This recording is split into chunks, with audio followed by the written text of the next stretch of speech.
ಕನಿಷ್ಠ 2,000ಕ್ಕಿಂತ ಹೆಚ್ಚು ಕೋಟಿ ನನಗೆ ಕೊಡಬೇಕು ಅಂತ ನಾನು ಬೇಡಿಕೆಯನ್ನು ಇಟ್ಟಿದ್ದೀನಿ. ಅದರ ನಾರಾಯಣಗುರು ನಿಗಮನೂ ಸೇರಿ ಕನಿಷ್ಠ 2.5 ಕೋಟಿ ರೂಪಾಯಿ ನನಗೆ ದುಡ್ಡು ಬೇಕು, ಈ ನಿಗಮ ಅಭಿವೃದ್ಧಿ ಮಾಡಬೇಕು ಅಂತ.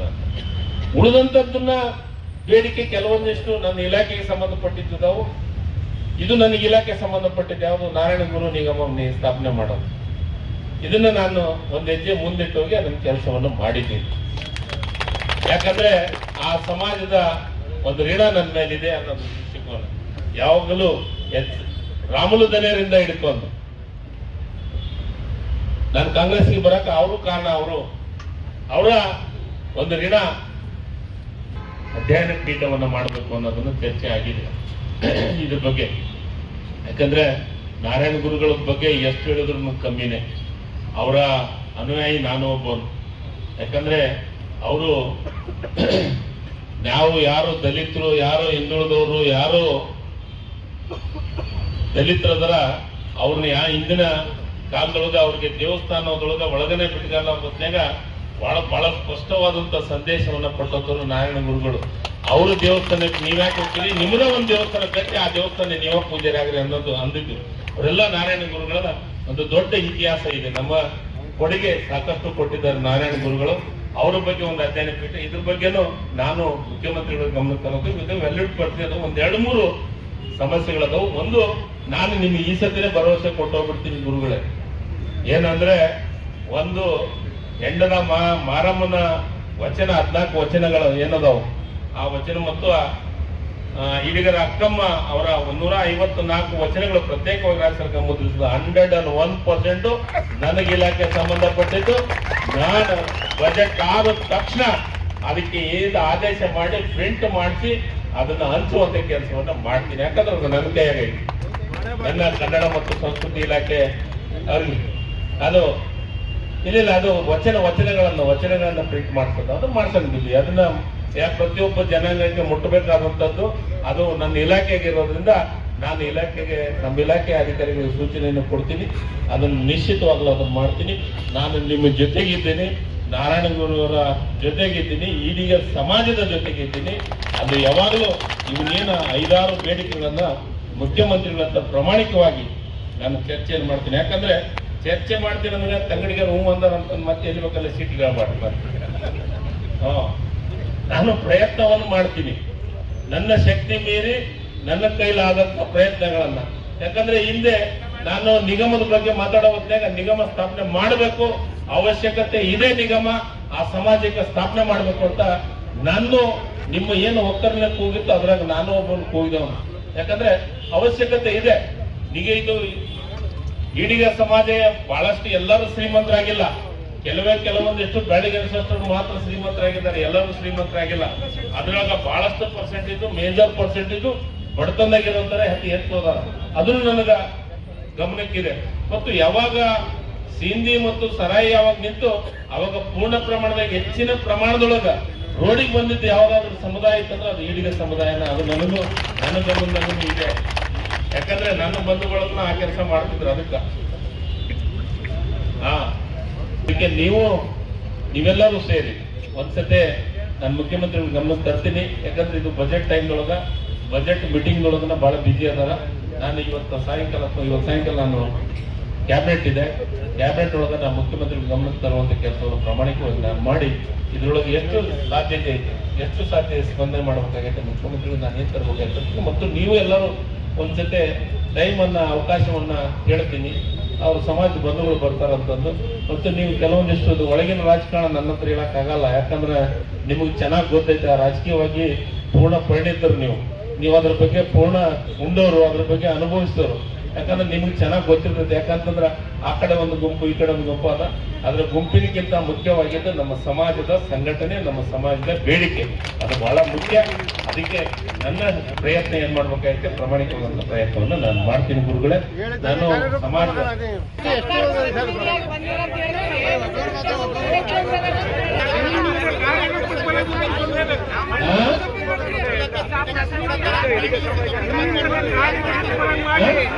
ಇನ್ನು ಬಿಟ್ಟು ಮುಖ್ಯಮಂತ್ರಿಗಳು ಬಂದ ಮೇಲೆ 3 ಬಜೆಟ್ ಅಲ್ಲಿ ಕೂಡ 1 ರೂಪಾಯಿಯನ್ನು ಕೂಡ ಘೋಷಣೆ ಮಾಡಲಿಲ್ಲ. ಅದೇ 10 ಕೋಟಿ ರೂಪಾಯಿನಲ್ಲಿ ಇದೆ. ಮಂಜುನಾಥ ಪೂಜಾರಿ ಅವರು ಅದು ಕ್ರಿಯಾ ಯೋಜನೆಯನ್ನೇ ಮಾಡ್ತಾ ಇದ್ದಾರೆ. ಈಗ ಅದೇ 10 ಕೋಟಿ ರೂಪಾಯಿಯನ್ನೇ ಬಿಜೆಪಿ ಸರ್ಕಾರ ಕೊಟ್ಟಿರಬಹುದು, ಆದರೆ ಈ ಸರ್ಕಾರ ಬಂದ ಮೇಲೆ ಅದನ್ನ ಜಾರಿಗೆ ತಂದು ಅದನ್ನ ಇಂಪ್ಲಿಮೆಂಟ್ ಮಾಡತಕ್ಕಂಥ ಕೆಲಸ ಈ ಸರ್ಕಾರ ಮಾಡ್ತಾ ಇದೆ. ಮತ್ತು 25 ಲಕ್ಷ ರೂಪಾಯಿ ಕುಲಶಾಸ್ತ್ರ ಅಧ್ಯಯನಕ್ಕೆ ಹಿಂದಿನ ಸರ್ಕಾರ ಕೊಟ್ಟರೆ ಕರೆಕ್ಟ್, ಆದ್ರೆ ಅದನ್ನ ಜಾರಿಗೆ ತಂದಿರೋದು ಈ ಸರ್ಕಾರ. ಇವರು ಬಂದ ಮೇಲೆ ಅದನ್ನ ಇಂಪ್ಲಿಮೆಂಟ್ ಮಾಡಕ್ಕೆ ನಡೀತಾ ಇದೆ. ಆದ್ರಿಂದ ಮಾನ್ಯ ಸಚಿವರದು ಏನ್ ಹೇಳಿದಾರೆ ಅವರು, ನಾವು 6 ಬೇಡಿಕೆಯನ್ನು ಇಟ್ಕೊಂಡಿದ್ವಿ, ಅದ್ರಲ್ಲಿ ಒಂದು ಬೇಡಿಕೆ ಅವರು ಮಾಡಿಕೊಡ್ತೀನಿ, ನನ್ನದೇ ಜವಾಬ್ದಾರಿ ಅಂತ ಹೇಳ್ಬಿಟ್ಟಿದ್ದಾರೆ. ಯಾಕಂದ್ರೆ ಅದು ಅವರದೇ ಇಲಾಖೆ, ಅದು ಬಹಳ ದೊಡ್ಡ ಒಂದು ಬೇಡಿಕೆ ಕೂಡ, ಸಣ್ಣ ಬೇಡಿಕೆ ಅಲ್ಲದು. ಈಡಿಗರ ಅಕ್ಕಮ್ಮ ಹೆಂಡರ ಮಾಡಿನ ವಚನಗಳನ್ನೇ ಮುದ್ರಣೆ ಮಾಡಿ ರಾಜ್ಯಾದ್ಯಂತವರನ್ನು ಮಾಡತಕ್ಕಂಥ ಕೆಲಸ ನಾನು ಮಾಡಿದ್ದೇನೆ ಗುರುಗಳೇ, ನನ್ನದೇ ಜವಾಬ್ದಾರಿ ಅಂತ ಹೇಳಿದ್ದಾರೆ. ಮತ್ತು ವಿಶೇಷವಾಗಿರ್ತಕ್ಕಂಥದ್ದು ಏನಪ್ಪ, ಸೇಂದಿ ಮತ್ತು ಸರ್ಕಾರದ ಮಧ್ಯೆ ಇರತಕ್ಕಂಥ ಒಂದು ಸಂಬಂಧ ಇದೆ. ಅದು ನಾವು ಈ ವೇದಿಕೆಯಲ್ಲಿ ಚರ್ಚೆ ಮಾಡಕ್ಕಾಗಲ್ಲ. ಅದು ಮಾನ್ಯ ಮುಖ್ಯಮಂತ್ರಿಗಳಾಗಲಿ ಸರ್ಕಾರನ ಸಂಬಂಧಪಟ್ಟ ನೇರವಾಗಿ ಒಂದು ಕ್ಲೋಸ್ ಡೋರ್ ಮೀಟಿಂಗ್ ಮಾಲಿಕೆಯ ಗುತ್ತಿಗೆದಾರರು, ಶ್ರೀನಾಥಣಿಗಳು, ರಮಾನಂದ ಸ್ವಾಮೀಜಿ ಸಮುದಾಯದವರು ಕೂತು ಅವರಿಗೆ ನಾವು ಮನವರಿಕೆ ಮಾಡುತ್ತೇವೆ. ಅದಕ್ಕೆ ಅವರು ಮಾಡಿಕೊಂಡು ಅದು ನನಗೆ ಅವರು ಮಾಡ್ತಾರೆ ಅನ್ನಕ್ಕ ನಂಬಿಕೆ ಇದೆ, ಅದರ ವ್ಯವಸ್ಥೆ ಇದೆ, ಅದು ಕಾನೂನಾತ್ಮಕವಾದ ವ್ಯವಸ್ಥೆ ಇದೆ, ಮಾಡೋಣ.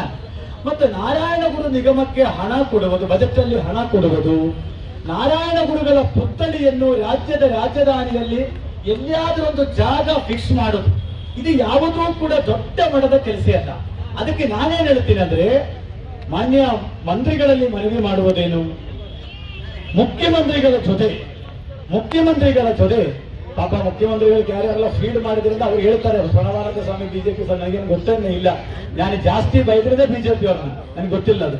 ಆದ್ರಿಂದ ಮಾನ್ಯ ಮುಖ್ಯಮಂತ್ರಿಗಳಿಗೆ ನೇರವಾಗಿ ಮಾಲಿಕೆಯ ಗುತ್ತಿಗೆದಾರರು, ಶ್ರೀನಾಥಣಿಗಳು, ನಾನು ಮತ್ತು ನಮ್ಮ ಸಮುದಾಯದ 5-10 ಮಂದಿ ನಮ್ಮನ್ನು ಕರ್ಕೊಂಡು ಹೋಗಿ ಮುಖ್ಯಮಂತ್ರಿ ಹತ್ರ ನೇರವಾಗಿ ಈ ವಿಷಯ, ಜಾಸ್ತಿ ಸಮಯ ಬೇಡ, ತಾವು ಫಸ್ಟ್ ಹೋಗಿ ಎಲ್ಲ ಮನವರಿಕೆ ಮಾಡಿಕೊಳ್ಳಿ. ತಾವು ತಮ್ಮ ಅಲ್ಲಿಂದ ಮುಖ್ಯಮಂತ್ರಿ ಸಮಯ ಕೊಡುವವರೆಗೂ ಕೂಡ ನಾವೆಲ್ಲಿ ಕೊಡ್ತೀವಿ.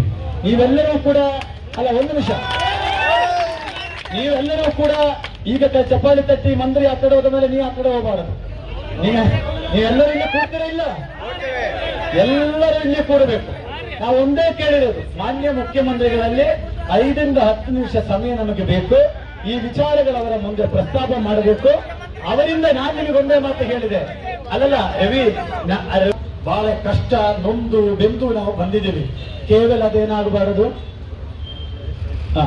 ಅದಾದ ಮೇಲೆ ಮಾನ್ಯ ಮಂತ್ರಿಗಳಲ್ಲಿ ಮನವಿ ಮಾಡೋದೇನಪ್ಪ, ತಾವು ವಾಪಸ್ಸು ಹೋಗಿ ಮುಖ್ಯಮಂತ್ರಿಗಳಿಗೆ ಈ ವಿಷಯವನ್ನ ತಿಳಿಸಿ, ಪೂಜ್ಯ ಸ್ವಾಮೀಜಿಗಳು ಮತ್ತು ಕುಲಬಾಂಧವರು ಏನ್ ಹೇಳಿದ್ದಾರೆ, ತಮ್ಮ ಜೊತೆ ಸಮಯ ಕೊಡಲೇಬೇಕು, ತಮ್ಮ ಜೊತೆ ಕೂತಿ ಪರಿಹಾರ ಆಗುವವರೆಗೂ ಕೂಡ ನಾವು ಇಲ್ಲಿಂದ ಎದ್ದು ಹೋಗುವುದಿಲ್ಲ ಅಂತಕ್ಕಂಥದ್ರ ಬಗ್ಗೆ ನಾವು ಮಾನ್ಯ ಮಂತ್ರಿಗಳಿಗೆ ಸಂದೇಶವನ್ನ ಕೊಡ್ತಾ ಇದ್ದೀವಿ. ಇಷ್ಟ ಇದ್ರ ಬಗ್ಗೆ ಯಾರೂ ಕೂಡ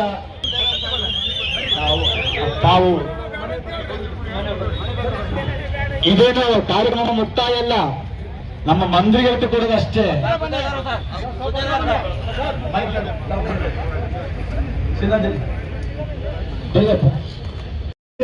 అన్ని కూడా అంటే ఒకప్పుడు మనమంతా ఒకటే రాష్ట్రం. రాయచూర్, బీదర్, గుల్బర్గా, సేలం అవన్నీ కూడా ఒకే రాష్ట్రంలో ఉన్నటువంటి వాళ్ళం మనమంతా కూడా. ఈ దేశానికి స్వాతంత్రం వచ్చిన తర్వాత కూడా ఇప్పటికి కూడా మనం దేశంలో కూడా విలీనం కాలే. కానీ తెలంగాణలో ఎట్లా ఉన్నాయి, కర్ణాటకలో ఎట్లా ఉంది మన పరిస్థితి చూడండి. అన్ని కులవృత్తులు, ఒక గౌడ వృత్తే కాదు, అన్ని కులవృత్తులు కూడా. యాదవుల వృత్తి చూసుకోండి, ఫిషర్మెన్ చూడండి. తెలంగాణలో వైన్ షాపులలో నేను మంత్రిగా ఉన్నప్పుడు ఇది మా కులవృత్తి అమృతం, అది కలుషితం పేరు మీద మమ్మల్ని అందరూ కూడా చీప్ డ్రింక్ చేసిండు. దేవతలు తాగే అమృతాన్ని చిన్న లేబర్ తాగే కళ్ళు పాత్ర తీసిండ్రు.